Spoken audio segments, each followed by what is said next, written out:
5, 4, 3, 2, 1. I've been practicing that. Hey everybody, it's your girl Jane B, and I'm back with another video, and I'm so excited because this video right here has been a long time in the making because I am a Janet Jackson stan. Oh yes, I am, because I feel like I just have a lot in common with her. No, I don't sing. I'm not giving you none of that. But what I love about Janet Jackson, I just feel, because that was my era, and I just feel like we have a lot in common in the sense of, the youngest of a few siblings and all that good stuff. And every time I'm like tracking Janet's life, I feel like I'm tracking kind of like my own life, along with hers. You know how that could be sometimes. It's just weird how you could feel like you have connections with people that, you've never met or anything like that. But I just feel like I just have that connection with Janet Jackson. So I could not wait. When they announced that they were doing a documentary, I was like, what? I was here for it because, all the years Janet been out here doing her thing, she's never really had a documentary because, as you know, they say she is notoriously private. So this documentary, I have to say, though, she really went in. She showed a vulnerable side of her. I want to get into it. I'm just going to hit and miss on things that stuck out to me. And hopefully you guys will, chime in and let me know what you thought. So let's get going. First and foremost, I was here for the realness. I was here for the realness because Janet was just like, you know what, the good tour, the Diamond tour got canceled because of COVID. So we're going to have to make up the difference. But clearly they've been taping, because I think they started taping, they said, for 5 years. So they've been taping and getting all of the feelings, the emotions, and the different things that were going on in her life. So first they start out talking about her family and her family life. And child, how about they were in that small house with 9 kids and 11 people was in that house, but they made it work. And it's so funny because something that they said was so true. Like, you don't even know if you're poor or not. You just know you're having a good time. You're with your siblings. Y'all are doing your thing. And you're not necessarily looking at it like we're rich or poor. I mean, the parents, I'm sure, knew what was going on. I'm sure they had to pinch pennies, but in terms of the children, they were just like doing what they need to do. And, that's just really how life is. You don't even really realize your situation until you get a little older and you look back and ooh, child, we was poor. We ain't had nothing, but we made it work. And from what I can see, it seemed like they had a good enough relationship as siblings go and things of that nature. And honey, we just gonna cut to the chase, honey, when Tito, who looked a little old, it almost like surprised me. That didn't look like Tito to me. I don't know. I guess in my mind, I was thinking Tito. I'm still picturing the Afro child. I'm still picturing what they look like. Then when I did the math, I'm like, Tito's almost 70, Jane. Relax. You know what I'm saying? So, So anyway, they were talking about, Janet was talking about her childhood, and cut to the chase. Tito found the guitar underneath the father's bed. I guess he played it one time. And there begins the journey of the kids getting together, singing, and things of that nature. And then Joe Jackson, the famous Joe Jackson, did his part to make sure his kids got to the next level. But did you notice that throughout this documentary, they really was reiterating that Joe wasn't that bad. He wasn't that bad. If you notice, Janet said that so many different times. That's what really stood out to me. They was like saying, listen, I know my father gets a horrible name, but he wasn't that bad, because if he was that bad, I wouldn't be Janet Jackson, Miss Jackson, if you're nasty, getting a Hall of Fame awards and things of that nature. So he couldn't have been that bad. I think that's what she was trying to say. But then when you look throughout her life, and we'll get to that in a minute, you'll see there was some things wanting that was a part of Janet, and that's why I think she always would have trouble with love and things like that. But let's get to that in a minute. So bottom line was, the family started to flourish. They started to flourish, and as a result, the childhood was lost. They did lose a bit of their childhood because then they were just on the road making that money, Joe being perfectionist and things of that nature. And shout out to Catherine for making those costumes. When they said she made those costumes, I was like, what, Catherine? Go ahead, girl. I didn't know that. She made the ones when they were like, wait, what show was that, child? Look, I'm showing up. Child, let me fix my clothes, child. The one when they had the colorful, the flowers and the different outfits and things like that. Catherine said she made that. So I'm here for Catherine for making the outfits. And shout out that she's still alive. How old is Catherine Jackson? She's got to be in her 90s. and still looks good, honey. She's still, I mean, considering she's in her 90s, she's moving a little slow, but thank God she's still alive and she looks good. But anyway, so then as a result, childhood was lost a little bit because they were working hard, but then eventually they brought Janet into the act. The girls were in the act once they went to Las Vegas. The girls were in the act, and then it just became like a family situation. And then eventually, the boys went off and they did their thing, the Jackson 5. Janet did her thing. The father was the, the manager, and she was doing her, her little stuff. And I remember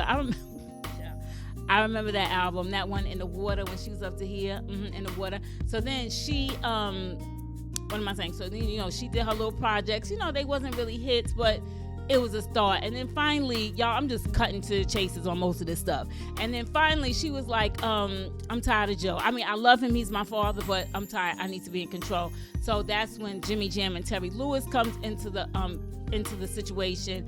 And then next thing you know, we have Control. Yeah, that album was everything. Yes, that album was everything.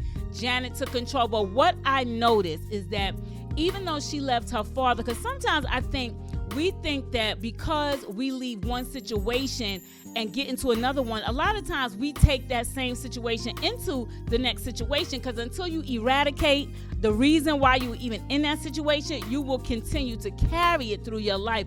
So even though Janet, she left her father, she was with Jimmy Jam and Terry Lewis, but then back up, child. We don't forgot about James DeBarge. Child, back up. James DeBarge and Janet, she needed to feel like if she was going to get some freedom, she had to get married. Now, how marriage is freedom, I don't know in that case, but that's what she thought. So anyway, she got with James DeBarge. She was wearing that blush. Y'all saw that blush? They was wearing that blush in the 80s. I mean, that blush was on. She got with James DeBarge, who ended up being, it didn't even seem real, child. It just seemed like a marriage of convenience. He ended up being a druggie. And clearly that didn't last. I think they said she was married a year. And honey, Janet said, let me clear the record, because it is an urban legend, and it is really an urban legend that Janet got a kid. Will we ever know, though? But anyway, they said Janet got a kid. Child, Janet was like, there is no kid. I was just getting fat. She said, because I'm an emotional eater. I was just getting fat. Relax. She was like, that was not a kid that I had, so knock it off. Anyway, okay, so let's fast forward. So, she's leaving now because she wants to be in control. I'm in control. So, she got her hit records and things of that nature. But this is the thing. If you don't really rectify and come to terms with the control issue, you just gonna find another person, another situation, another scenario that's gonna control you too. And basically, that's what happened, because she went from she got with James DeBarge, that didn't work. Then she ended up getting with Renee. And to me, with that camera wearing me out everywhere, but it was good for the documentary because we got to see the background, stuff that we never saw, okay, that we never even knew how things came to be. Thank God for the camera. But then he started to wear her out with that camera. We'll get to that in a minute.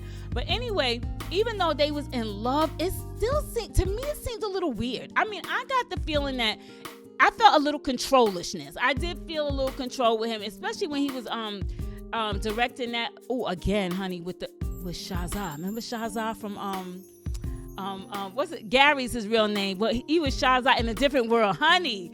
That video was everything. And so anyway, he directed it, but he was just so hands-on. But I guess that's what Janet needed. But the feeling I got was that she was used to somebody being in control of her. That's the feeling I got. And so that's why it was easy for Renee to take that position. I could be wrong, but that's the feeling I got. And then eventually he was using pills, and Janet was like, child, I'd be attracted to drug addicts. Child. So I guess she's attracting people that have some kind of addiction, but then maybe, because a lot of times people say you attract what you are. So maybe there was something going on with her. Maybe not drugs, but maybe a different form of addiction. You know what I mean? I don't know. I'm not sure. What y'all think? Let me know. Drop it down in the comments. But anyway, child, so then after that, we learned that, the drama was starting to get, I'm trying to think, was Michael's drama around this time? But anyway, Janet started to blow up. I think so. Janet started to blow up, I believe, when she was still with Renee. And then, Michael was starting to go through his thing because she was talking about she was about to sign a deal, honey, all this coin with Coca-Cola. And as soon as Michael's allegations came out, they dropped her. And I said, guilt by association. And that lets me know also that people ain't really your friend. These companies don't like you. They just know that you are hot and that you will make them coin. And that's what it is. And the minute it looks like trouble on her horizon, they will pull the plug. Now, Janet ain't had nothing to do with her brother's allegations, but they pulled the plug, and, that was that. But she seemed to not let it get her down. And that's something that I did notice that people were saying throughout the documentary, that she never played the victim. Janet just kept working. She kept doing what she needed to do. She kept making those hits and things of that nature. So then after that, so we get to the point now where Renee's starting to wear her out. So now they break up, and then he felt like he's entitled. But to be honest, he did do a lot in terms of her creativity, her look, her overall branding. So I guess he was, entitled, child. But then, child, she got with Jermaine Dupri. And I heard somebody joke and say, child, they said if Jermaine Dupri got with Janet, we could have had a chance. I had to laugh. One comedian said that. But anyway, she got with Jermaine Dupri. And at this point, I'm really feeling that Janet Jackson has one of those personalities that she needs to be in a relationship. You have the women that could go either way. They could be in a relationship, not be in a relationship. Then you have the women that always have to be in a relationship. And then you have the women that are just forever single. So Janet strikes me as a type that she's comfortable in a relationship, but not just a relationship, but she's comfortable in a relationship that may have a little bit of control in it. You know what I'm saying? Because then she went from Jermaine Dupri, and he said he was cheating, child. And then somebody was like, who cheats on Janet Jackson? Let me tell you something. After you've been with somebody, even if they are, honey, Gandhi, they could just be the most popular person in the world. After a while, they just become a person to you. So you don't necessarily look at them as like superstar. You just see them as regular Susie, Joey, Bobby, whoever. And so that's how you can get cheated on. This is not like, rocket science that someone who's beautiful, like I remember when Halle Berry got cheated on. Listen, Jay-Z cheated on Beyonce. Come on. It has nothing to do with your looks, your status in life, none of that. If a man sees somebody else they want, and vice versa, it could happen either way, they just gonna go for it, because after a while, you're not a superstar in their eyes like that. You just regular, degular, schmegular. Okay, so this is it. So people like Janet Jackson can get cheated on. So then he cheated on, and she, she didn't have bad words for Jermaine Dupri, obviously, because he was in the documentary, and she was just like, he was nice, but he was just a mess, child. So he had to go as far as the cheating thing, and plus he was never there. He was just always busy. He was doing this, he was doing that, and before they broke up was the infamous Super Bowl performance. And I remember watching it. I saw that live, and it was so fast. I missed the whole nipple thing, to be honest. I remember Janet just being like like that, but I don't remember seeing anything. And to be honest, I never really went back and watched it, because things like that they're not that salacious to me, because I know things like that can happen. So I'm not gonna necessarily judge her for that. So my camera's about to die, so I'm about to stop this, change the battery, and come back. Okay, so as far as the the Nipplegate, it really did not affect me that much, even though I saw it live when it happened, and I didn't know it was going to be as big of a deal as it was, because things do happen, accidents happen, but they took it to the highest level. And the thing I could not understand is, how was Justin Timberlake able to just escape all wrongdoing? He's the one that ripped it off of her. He's the one that reached over and ripped it, and now her nipple is exposed. How is it that he's not getting anything? And then how is it that he performed years later? Now, I think I remember Janet saying that she wanted to perform. They wanted her to perform later or whatever, because didn't they ban her or something like that? Child, it was too much. And that people do like 50,000 things worse than they've ever done at that time. But, they jumped on it. Next thing you know, it was a big deal. And then Janet went through that. But she let us know, listen, me and Justin are friends, so that's done. And it's so funny, because when she was talking to her brother, I think that was Randy, when she was talking to Randy, it was like she was just talking about it, but she didn't seem fazed. You know what I mean? She didn't really seem like she was phase, like it still bothered her. But I tell you what, when they were interviewing her and asking her things like about her brother, about Michael and different things like that, she really got emotional, like still after, all the years. And even when she was talking about James, her first husband, she was very emotional. So, those wounds or those memories still run deep with Janet. So, they still run deep. So that was like really real, And so now we move on to, she never made any excuses. She kept it going. And then I'm probably jumping all around, guys. So just follow the story. If y'all probably seen it, but if you didn't see it, you'll at least get the gist from what I'm saying. But, they didn't even want to induct her into the Rock and Roll Hall of Fame. And then she was eligible. And then now, thank God for social media, because then with all the petitions and things like that, they finally did honor her. And Janet walked up there, honey, looking regal when Janelle Monáe announced her. She looked amazing. She went up there and she got her, she got her flowers, because she is Janet Jackson. I mean, she is Janet Jackson. I mean, she is the mother, the godmother of everybody else we like right now. Janet is the one. How is she not in the Hall of Fame? And then she said, induct more women. See, I didn't even know that. I need to go look at the list and see what women are in there, what women are not. I'm not really sure, because I never really looked over the list of who was in the Rock and Roll Hall of Fame. But thank God Janet did get her flowers. And honey, now in 2016, when Janet was 50, Janet was like, what? Now I'm about to have a baby. And did you notice, we ain't mentioned who this baby, was that a test tube baby? We know she was married. That wasn't even mentioned. And I heard that the man was trying to offer her $500 million for the child. She was like, no, I'm 50, child. I am 50 years old, decided to have a baby. Thank God I can have a baby. And now you trying to take my baby? No. And Janet was like, nope. I was like, I wouldn't even let him visit me personally. I was like, I wouldn't even let the baby visit unless it was supervised, armed guards. That's the only way my baby visiting you, if you're trying to pay me for my baby, if that's a true thing. But honey, I guess that man said, don't mention me in your documentary, because honey, we don't even, ain't he the Shah of Iran? Who is he, the Sheik? Ain't he a Sheik or a Shah? He's somebody, child, with coin. So anyway, he was like not in the documentary. We didn't even mention him. That baby came from the sky. She was Mary Magdalene. She was somebody, Mary, Mother Jesus, somebody, because that baby just appeared.